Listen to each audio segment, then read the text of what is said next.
Local authorities face many challenges, working hard to make an area a better place, delivering high quality services with less is something everyone is facing up to. The way local people feel about an authority has always been important, but increasingly this will be the way councils are judged, recognised and rewarded. The degree of cohesion in a community affects how people feel about the place they live, the people who live there and the council. The performance of a council may be good or even excellent. Its performance in relation to other local authorities may also be high. But if cohesion is low, it's likely that local people won't hold such a positive view. If sections of a community perceive that things are unfair, this will block messages, the messages you want to convey to them. Emotion always trumps facts. For some, it could be said that the mute button is on. Even worse, powerful and pervasive negative stories can develop. Stories that create and reinforce myths and make the problem much, much worse.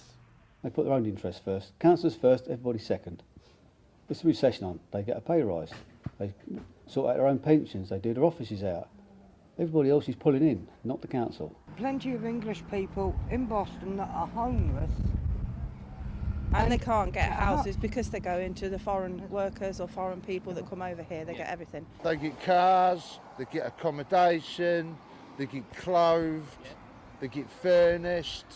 We don't. It's the antisocial people, and there's one hell of a lot around, I'm telling you. Don't blame them 100%. So what can be done to tackle these poor perceptions?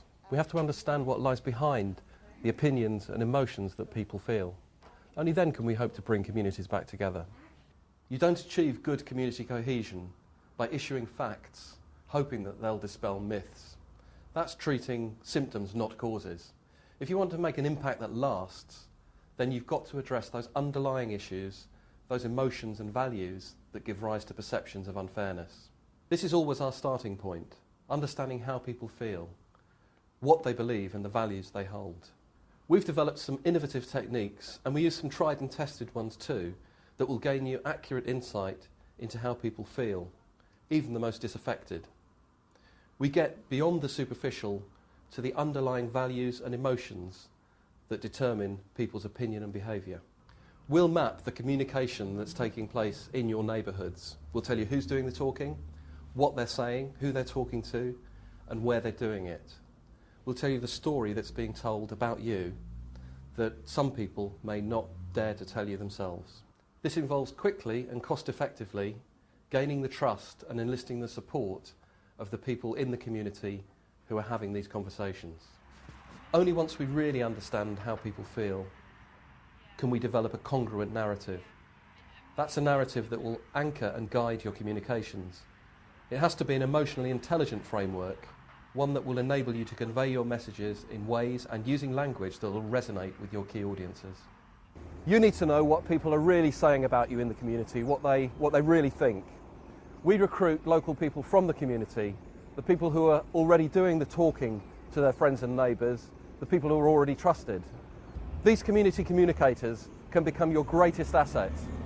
They'll let you know what's really going on, and they can become a powerful, trusted source of communication to get your message across. Your staff are your public face. They represent your brand, they represent you to thousands of local people. Your reputation is in their hands when they're talking to the public. So what we're going to do first of all is help you to have those difficult conversations in a slightly easier fashion. We've trained thousands of frontline staff to relate better, to have the skills and confidence and motivation to communicate effectively with residents who might feel neglected or unheard. We have a toolkit of tried and tested community initiatives that will enable you, your officers and your members to connect with, to develop rapport with local people on their terms, about issues they care about in places they feel comfortable. We specialise in engaging with disaffected people who often feel they're not valued, and people who feel they're not communicated with in a way that they find appropriate or credible. It's vital to recognise that some people have strongly held values, beliefs, emotions that mean they don't respond well to traditional forms of communication.